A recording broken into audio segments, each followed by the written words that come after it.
Bismillahirrahmanirrahim. Assalamualaikum warahmatullahi wabarakatuh. Waalaikumsalam warahmatullahi wabarakatuh. Alhamdulillah. Alhamdulillahilladzi hadana lihadza wa ma kunna linahtadiya laula an hadana Allah. Asyhadu an la ilaha illallah wahdahu la syarika lah wa asyhadu anna Muhammadan abduhu wa rasuluh. Allahumma salli wa sallim wa barik wa karrim ala hadzal nabiyil karim sayyidina wa habibina wa syafi'ina wa qurratu a'yunina wa maulana Muhammadin wa ala alihi wa ashabihi wa man tabi'ahum bi ihsan ila yaumiddin. Faqad qala Allah ta'ala fi kitabihil karim wa huwa asdaqul qa'ilin. Subhanaka la ilma lana illa ma 'allamtana innaka antal alimul hakim. Ya Fattah ya Alim ya Razzaq ya Karim, iftah alaina futuhal 'arifin was-salihin. Hadratil mukarramin al-afadil, para alimil ulama, para asatid, para hujaz, para ajengan, para kiai, para tokoh masyarakat, para sesepuh dan bini sepuh, khusus bil khusus yang sama-sama kita hormati sahibul majlis, yaitu DKM Masjid Al-Hikmah beserta para pengurusnya yang lainnya. Siapa nama pengurusnya? DKM siapa? Pak Haji siapa? Pak Haji Sayuti, ya Allah. Dan juga yang sama-sama kita hormati yaitu Rohis Suriah daripada pengurus ranting Nahdlatul Ulama, yaitu Bapak Kiai Haji Sri Mulyono MM, serta segenap para wakil rohis yang alhamdulillah yang hadir pada kesempatan malam hari ini, dan juga yang sama-sama kita hormati yang tidak kunjung padam dalam memperjuangkan Nahdlatul Ulama, yaitu Ketua Tanfiziyah daripada pengurus ranting Nahdlatul Ulama Desa Setia Mekar, yaitu Kang Ustadz Idris Priwaluyo beserta segenap jajarannya, dan juga sahabat-sahabat Banser yang alhamdulillah senantiasa eksis bersama dengan kita dalam memeriahkan daripada Lailatul Istimah, serta para bapak dan ibu yang tidak dapat saya sebutkan satu persatu, namun insya Allah tidak mengurangi rasa hormat dan ta'zim saya. Senantiasa kita panjatkan rasa syukur kita yang tidak terhingga kepada Allah Azza wa Jalla, karena alhamdulillah pada kesempatan malam hari ini kita senantiasa terus dipertemukan oleh Allah Subhanahu wa taala, yaitu dalam wadah Lailatul Istimah. Mudah-mudahan dengan hadirnya serta berkumpulnya kita di tempat ini, mudah-mudahan kita semua yang hadir di tempat ini Allah panjangkan umur kita dalam keadaan sehat walafiat, amin. Allah kabulkan segala doa-doa kita, Allah mudahkan segala urusan kita, Allah berkahi segala milik rezeki kita yang halal dan barokah untuk bisa terus taat ibadah kepada Allah Subhanahu wa taala. Dan mudah-mudahan kita semuanya nanti umur semakin tua semakin cepat, mudah-mudahan kita semuanya Allah wafatkan dalam keadaan husnul khatimah, amin amin ya Allah ya rabbal alamin. Sebelum itu mari sama-sama kita buka dengan pembacaan suratul Fatihah yang kita khususkan untuk junjungan Nabi besar kita Nabi Muhammad sallallahu alaihi wasallam beserta para keluarga dan sahabatnya. Dan yang kedua kita khususkan Al-Fatihah ini buat muassis dan muharrik daripada Nahdlatul Ulama, khususnya Mbah Hasyim Asy'ari dan juga muallif daripada kitab Hujjah Ahlus Sunnah wal Jamaah, yaitu Mbah Yai Ali Ma'sum. Dan kita khususkan yang ketiga di sini, kita khususkan pula untuk diri kita. Mudah-mudahan apa yang menjadi sebuah niat kita, hajat-hajat kita yang menyangkut perkara dunia wal akhirah, mudah-mudahan dipermudah dan dikabulkan oleh Allah Subhanahu wa taala. Ala hadhihi niyyah wa ala kulli niyatin salihah wa ila hadratin Nabi Mustafa Rasulullah sallallahu alaihi wa alihi wasallam wa ala alihi wa azwajihi wa dhurriyyatihi wa ahli baiti wa naswarihi wa ashabihi anna Allah yaqdi hajatina wa yuqbalu da'watina wa lidafil fitnati fi hadhihi zaman. Syawlillahi lahumul Fatihah. A'udzu billahi minasyaitonir rajim. Bismillahirrahmanirrahim. Alhamdulillahi rabbil alamin arrahmanir rahim maliki yaumiddin. Iyyaka na'budu wa iyyaka nasta'in ihdinas siratal mustaqim siratal ladzina an'amta 'alaihim ghairil maghdubi 'alaihim waladdallin. Rabbighfir lana wa liwalidayna amin. Udah sampai halaman berapa sekarang? 57. 57 ya. Kalau yang hijau berapa? Hah? Oh, Masjidil Aqsa ya.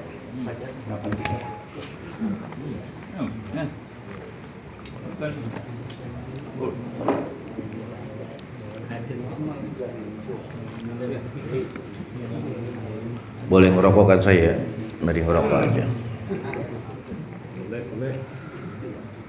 Bismillahirrahmanirrahim. Wa qala al-musannif rahimahullahu ta'ala bi'ulumihi fi darain. Wa ammal masjidu, dan adapun utawi masjid Al-Aqsa, yaitu Masjidil Aqsa, iku fabanahu, maka ngebangun hu ing Masjidul Aqsa sopo Sayyiduna Ya'quba, yaitu tuan kita atau nabi kita Sayyidina Ya'qub sallallahu alaihi wasallam. Ba'daan bana, ing dalem sawise nyentang ngebangun sopo ba'daan bana, ing dalem sawise nyentang ngebangun al masjida ing masjid al harama, ing Masjidil Haram, maksudnya Masjidil Haram. Siapa yang ngebangun? Jadduhu, mbahe Sayyidina Ya'qub. Siapa? Sayyiduna Ibrahimu, rupane tuan kita yaitu Nabi Ibrahim sallallahu alaihi wasallam. Bi arba'ina sanat, bi arba'ina kelawan 40 apane sanatan taune, kama kaya oline barang jaa kang teka opo ma fil hadisi ing dalam hadis.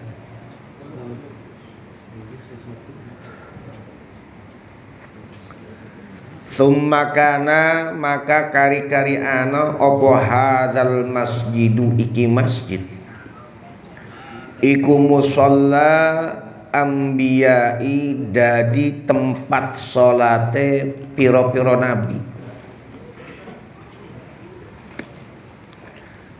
Nabi Israila, yaitu rupane nabiye bangsa wong Israel. Alaihim, ingatase tetep iku ingatase tetep Nabi Israil as-salatu utawi salawat wassalamu dan keselamatan.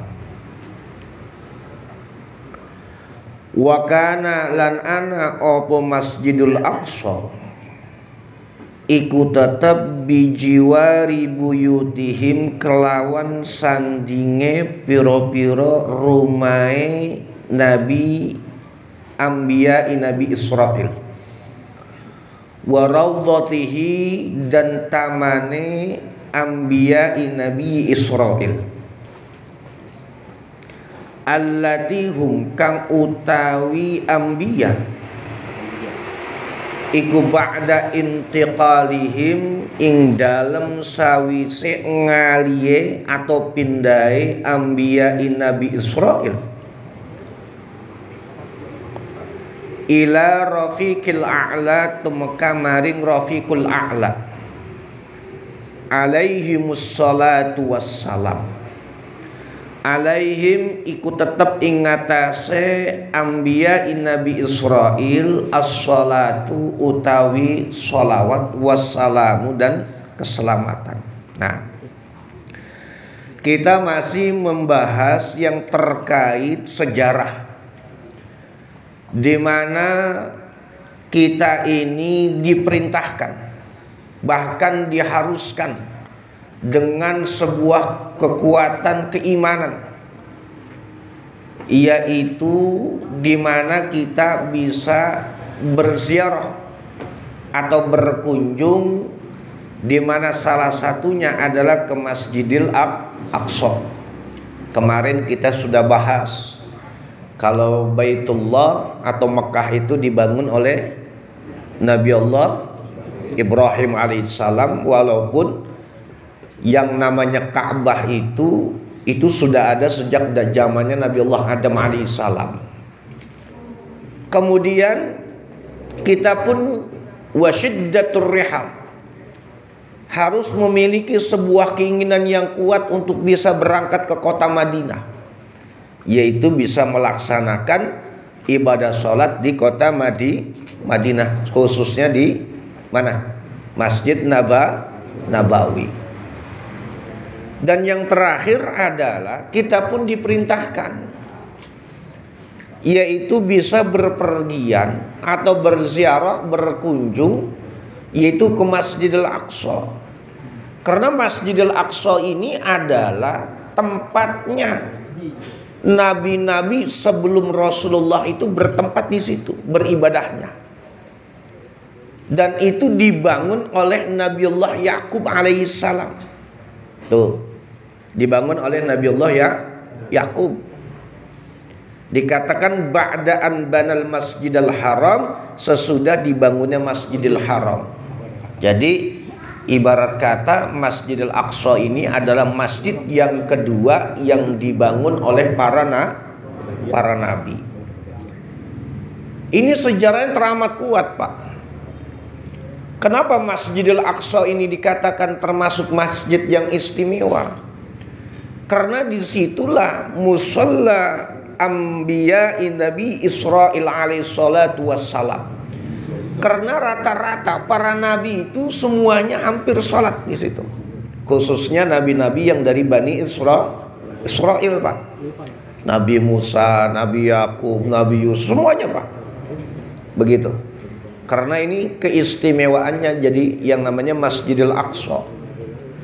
Bahkan dikatakan kalau sholat di Masjidil Haram itu pahala laksana sholat itu pahalanya 1000 atau 100.000. Bayangkan. Kalau di Masjid Nabawi 1000. Kalau di Masjidil Aqsa yaitu 500. Bayangkan. Jadi sangat luar biasa, sehingga Rasulullah menyampaikan sebuah hadis yang terkait tentang diperbolehkannya atau menganjurkan untuk bisa berangkat ke tiga tempat ini. Nah, itu dia. Wala yakhfalan ora samar, wala yakhfalan ora samar apa anna jiwarul anbiya'i setuhune sandinge pira-pira nabi. Wa in kana lan senajan ana apa jiwarul anbiya iku rafi'ul qadri, luhure pangkat, aziman turkang besar, la yasilu kang ora sampai, la yasilu kang ora sampai apa jiwarul anbiya ila darajatil karami jiwarihi tumeka maring derajate mulyae sandinge Kanjeng Nabi sallallahu alaihi wasallam. Lihada karena adamul wusul, lihada karena la yasilu ila darajatil karam ila akhir, kanat maka ana opo as-salatu salat fil masjidil aqsa ing dalam masjid aqsa bi khamsami'ati salatin kelawan 500 salat ganjaran ibadah salat fi siwahu ing dalam seliane aqsa minal masajidi saking pira-pira masjid kama kailune barang warada kang tumeka apa hadat tahdidu iki batasan fi kulli ing dalam sekabehane bi haditsin kelawan sebab hadis rawahu kang nyeritakan iki hadis sapa Imam al-Baihaqi fi Syu'abil Iman ing dalam kitab Syu'abil Iman. Bisa bilang Syu'abul Iman, tapi di sini fi Syu'abil Iman. Nah itu dia. Artinya gini Pak, hal-hal seperti ini bukan sebuah rahasia lagi, wala yakhfa, bukan sesuatu yang rahasia lagi, bahwa ketika kita bisa melaksanakan ibadah di Masjidil Haram, di Masjidil Aqsa, itu pahalanya sangat luar biasa. Tuh paham nggak Pak? Akan tetapi la yasilu darajati karami jiwahi sallallahu alaihi wasallam, tetapi tetap Pak, yang teramat tidak akan, artinya yang paling mulia itu tetap di situ karena ada makomnya Rasulullah yaitu di Madinah Al-Munawwarah tuh Pak. Jadi jelas. Jadi nama masjid yang tertuang itu kalau dalam Al-Quran itu jelas Masjidil Aqsa dan juga di Masjidil Haram. Tetapi Masjid Nabawi itu lebih jauh, artinya lebih mulia karena di situ terdapat seorang sosok makhluk yang teramat mulia yang menjadi kekasihnya Allah, yaitu siapa? Sayyiduna Muhammad sallallahu alaihi wasallam. Tuh kayak begitu. Ziyadatun ay haja, ziyadah tambahan min Kiai Subki saking Kiai Subki. Qala ngadika sapa Rasulullah sallallahu alaihi wasallam, as-salatu utawi salat fil Masjidil Harami ing dalam Masjidil Haram iku bimi'ati alfi salatin kelawan 100.000 pahala salat. Wassalatu lan anapun salat fi masjidi ing dalam masjid ingsun iku tetep bi alfi salatin kelawan pahala 1000 ganjaran ibadah salat. Wassalatu lan anapun salat fi baitil muqaddasi ing dalam baitil muqaddas iku tetep bi simi'ati sholatin kelawan ganjaran 500 sholat pahalanya tuh. Ini hadis ini diriwayatkan oleh At-Tabrani. Summa qala maka kareng dika sapa Syekh Syekh, hada utawi iki pendapat, hada utawi ini pendapat ma yastati'u ora bakal mampu, ma yastati'u ora bakal mampu sapa insan manusia ayyafhamahu ing nyenta maham atau paham sapa insan ing hadza minas sirri saking rahasia fit tafawuti ing dalam beda-beda baina hadhil masajidi ing dalam antarane iki pira-pira masjid as-salasati kang kaping 3, as-salasati yang ketiga, wa baina ghairiha dan ing dalam antarane liyane salasah, wa fit tafawutil sawabi lan ing dalem beda-bedane ganjaran bainahuma ing dalem antarane salasah. Tuh, jadi ukuran kayak kita nggak usah berpikir Pak, kok bisa beda pahalanya di Masjidil Haram 100.000, di Masjid Nabawi 1000, di Masjidil Aqsa kok 500. Hal ini kita tidak akan bisa memahami ini, gitu maksudnya. Kenapa ada perbedaan-perbedaan ganjaran dalam pahala di situ? Gitu, ya. Jadi kita nggak usah pusing, Pak. Karena di situ mungkin ada rahasia tersendiri. Ada sebuah rahasia yang dimana Allah tidak perlihatkan, Allah tidak tunjukkan. Kenapa berbeda? Nah, itu dia. Ini kan jadi pertanyaannya. Kok sholat di sini pahalanya sekian, di sini sekian, ini sekian. Itu gak usah pusing ukuran kita. Kenapa? Ma yastati'u al-insan ayyafhamahu minas sirri. Jadi kita gak akan tahu rahasia itu.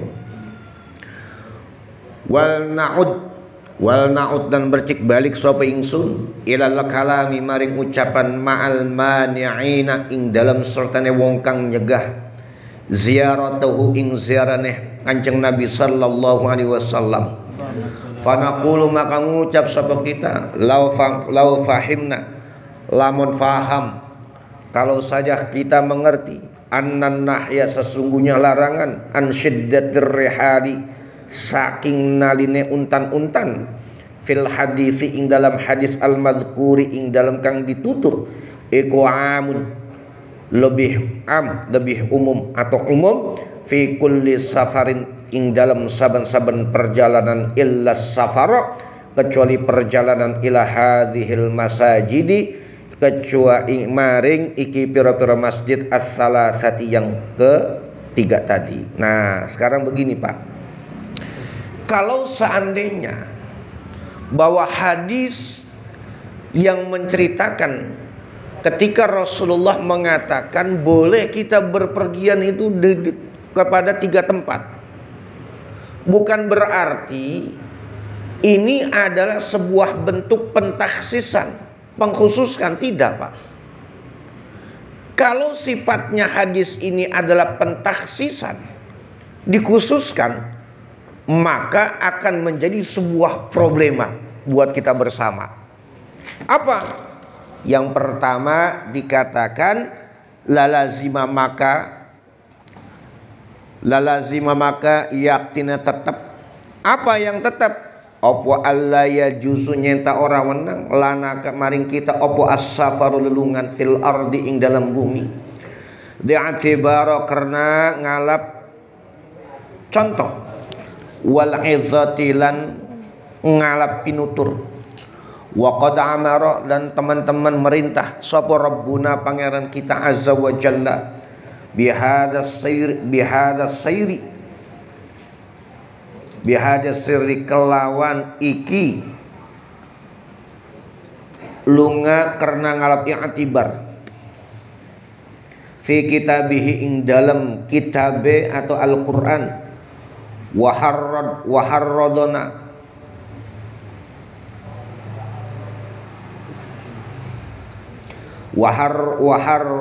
lan nganjurakan sapa Gusti Allah ing kita fi ghairi ayat ing dalam liyane ayat min kitabihi saking kitabe Gusti Allah. Nah, Pak, kalau hadis ini ditaksis, dipentaksisan, dikhusus, hadis artinya hadis ini dikhususkan bahwa tidak boleh berpergian kecuali kepada 3 hal. Maka kalau kita berpergian kalau ke suatu tempat yang di situ ada sebuah suri tauladan, maka itu dilarang, Pak. Ini kan jadi problema buat kita. Benar gak? Contoh, Pak, kita ini punya leluhur, Pak. Kita ini punya orang-orang hebat di Nusantara. Salah satunya adalah Wali Songo. Dan di Wali Songo ini melahirkan generasi-generasi yang hebat, sehingga di Nusantara ini banyak ulama, banyak wali-walinya, Pak. Contoh, Bapak pernah ziarah ke Garut? Pernah nggak, Pak? Ke makam Syekh siapa? Syekh Rahmat Suci Garut di sana, Gadok ya kan, di daerah Gadok. Iya kan? Artinya bahkan bukan di situ saja, Pak. Kita bisa melihat ke daerah Banten, Pak. Ada yang namanya Syekh Mansuruddin, Syekh Mansur di Cikaduan, Banten. Kita bisa ngeliat di daerah Banten lagi makam Sultan Hasanuddin, banyak Pak di Indonesia ini Pak. Artinya kalau kita berkunjung ke sana, itu kan tiada lain tiada bukan adalah li'atibar, mengambil sebuah contoh tapak tilas bagaimana perjuangan para ulama-ulama terdahulu, bagaimana perjuangan para wali-wali dahulu itu menyiarkan, menyebarkan yang namanya agama Islam. Tuh, ya Pak. Itu dia. Nah, ini dia. Ahlan wa sahlan, ya. Ayat Quran itu kita diperintahkan untuk bisa berkunjung, bersilaturahmi itu ke tempat-tempat yang di situ memang bisa dijadikan suri tauladan buat kita. Sebuah bentuk perjalanan, sebuah sejarah. Terutama khususnya kita yang ada di Nusantara Pak. Makanya kita kalau cenderung kalau ziarah itu Pak ke makam-makam para pejuang-pejuang Nusantara dulu Pak. Paham di sini Pak? Ya. Ke Mbah Hashim, ke Ki Abbas di Cirebon, di Buntet itu Pak. Itu yang harus kita tapak tilas bagaimana perjuangannya Pak. Kemarin di Setu itu ada yang namanya bedah buku tentang Ki Abbas Pak. Mungkin kalau cerita Ki Abbas ini makanan saya tiap hari. Kenapa? Emang saya dulu pondoknya di Buntet, jadi paham bener. Jadi beliau itu salah satu karomahnya, mungkin Kang Ustadz Idris paham ini. Itu yang namanya sorban itu laksana kayak bom Pak. Jadi kalau pesawat itu dulu meledak itu cukup dengan sorban dilempar gini Pak, cetrek, itu meledak Pak. Dan alung yang tanpa yang namanya numbuk padi itu Pak, itu bisa terbangan Pak. Bisa terbang. Itu karomahnya daripada Mbah Abbas Buntet. Nah itu luar biasa. Alhamdulillah ini Pak udah ziarah kayak guru kita, kayak Soban, alhamdulillah udah ziarah. Alhamdulillah juga Pak Surya kita, Pak Desri ini udah ziarah ke sono. Ayo Pak, sering-sering ya. Kemarin Kang saya ditinggal haul sama Kang Idris, ya kan, totonya udah di jalan tol, ngeselin banget beliau. Nggak ngomong-ngomong lagi sama saya. Akhirnya saya jadi bahan apaan?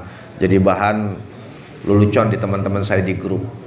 Giliran haul nggak datang, tapi tanggal 23 harus datang itu Kang Idris. 23 Pak. Oktober. Jadi pertemuan alumni semuanya. 3 abad menyongsong 3 abad Buntet.